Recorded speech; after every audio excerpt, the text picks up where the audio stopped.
And in a historic drought, the future of the Colorado River isn't just a problem for cities. It could also impact what ends up on grocery store shelves. Farmers in Yuma grow much of the country's winter vegetables and now say their future depends on a Colorado River deal that so far still doesn't exist. Adam Klepp reporting from Yuma County as growers and the city continue to search for a solution. The carrots that were in your dinner salad last night likely came from a field just like this one in Yuma County. But farmers only have one source of water to grow their crops. It comes from the Colorado River.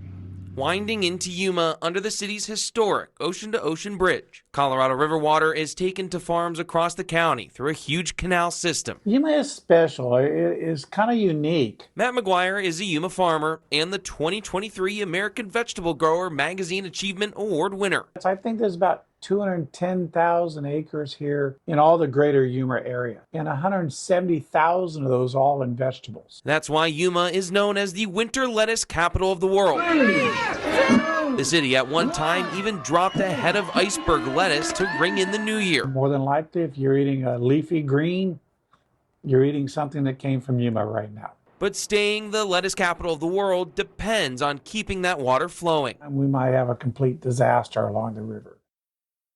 That would be my fear. The river is in a drought, and the federal government is set to decide who gets how much water for years to come. Farmers like McGuire, who hold senior water rights, are waiting nervously to see what they do. They start reallocating the water as they see fit. Might be hard to undo that. Like all of a sudden, if they give the city's priority over the people who have water rights now. And those concerns aren't just in the fields. All those in favor say aye.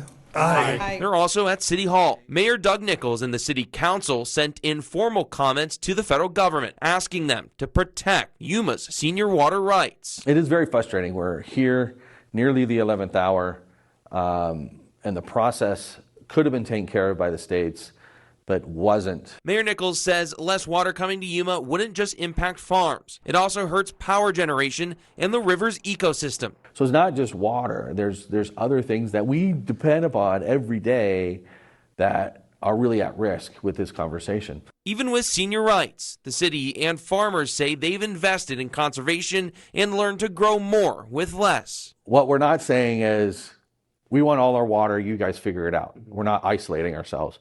But what we want is to be at the table to make sure the solutions that are coming forward work. Every day without a plan. It creates a lot of uncertainty for the future. But one thing is certain. If Yuma doesn't get its water, your grocery store looks very different, likely with fewer vegetables and higher prices for the food we count on all winter long. If people think about what they put on their kitchen table for the last 4 or 5 months and realize 80% of it came from here.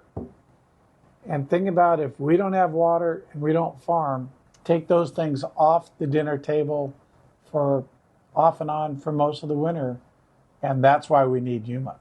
The new plan for how to share the water in the Colorado River must be in place by October 1st. Reporting in Yuma, Adam Klepp, ABC 15 Arizona.